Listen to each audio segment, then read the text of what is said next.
is not a sequel, it's not a remake, it has no tie with the original. It's you have to look at it like a reimagining of the IP. You're on board of a space station and there are aliens and you have to survive. Arkane has always the same values in terms of like the kind of games that we make, and a game that will be defined as an Arkane game is a game where simulation is very important, where the choices of the players is very important. So we track what it does all along, what they do all along, so that there can be consequences to the choices.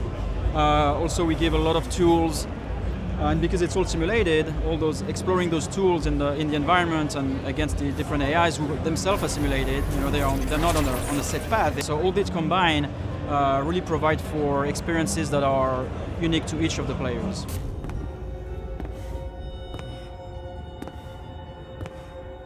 It's not horror. The psychological thrill dimension is more around the theme of identity.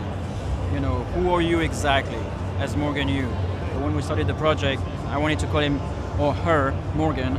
The reason being, you can choose at the beginning of the game if you want to play a female or a male character, and Morgan, therefore, is an ideal name because it's gender neutral.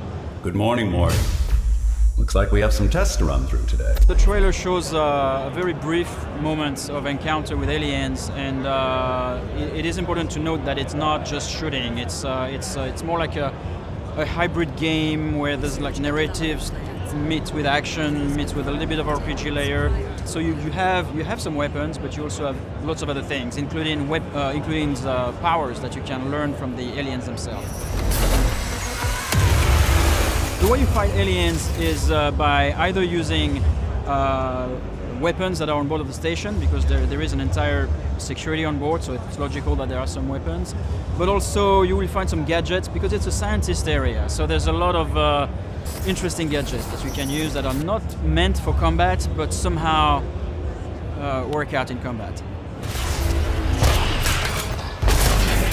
If you like Arkane games, those games that blend narratives and simulations and some choices and a lot of player exploration, Prey is going to be that game for you. In the trailer, there's a few hints of what you will encounter in the game. If you paid attention, there's a coffee cup that at some point does something a little interesting, and later on you see also a chair, like one of those black smoky creatures turning into a chair.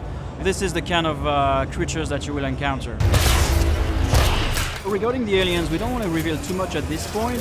All I can say is that they have their own purpose. They broke out of containment and then they evolve. There's a full ecology, each of them have a purpose, and it's only later that you really understand exactly how they'll come together. The cool thing about them though is that they have some really interesting powers and you can learn them. The space station can be explored in a contiguous way. This is not level or missions after missions after mission. Everything is contiguous. You can always come back to where you were before. The context might have changed. And you can also visit it outside in zero-G and go from different airlocks to different airlocks to find shortcuts. The logo it's actually extracted from a device that is in the game that is called a psychoscope, and the psychoscope is used by scientists to observe the aliens. And so we realized that it's actually a really cool object item, and we extracted some sort of a logo out of it, and we really love it.